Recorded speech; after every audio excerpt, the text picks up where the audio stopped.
денеска започнува ликовна колонија со наслов Разловци на платно и ќе трае до недела 19 мај.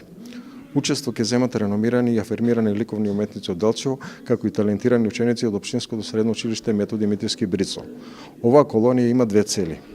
Прва и основна цел е да се обедини талентот и искуството, да ги мотивира младите талентирани уметници во соработка со веќе докажани ликовни творци од нашата општина и да ги охрабри својот ликовен талент да го афирмираат на еден повисок степен. А втората е да го збогатиме настанот со ликовни дела кои ќе останат како сведоштво за нашата почит кон Разловечкото востание. Мотивот за градење на уметнички дела кои ќе биде црпен од посебната архитектура на традиционалната куќа од село Разловци, но и од самата природа која го обкружува, како и сцени од славното Разловечко востание. Затоа и темата на колонијата е Разловци на платно. Ликовните дела кои ќе бидат продукт на оваа колонија ќе бидат изложени на прославата 143 години Разловечко востание во недела на 19 мај во село Разловци со почеток во 11 часот.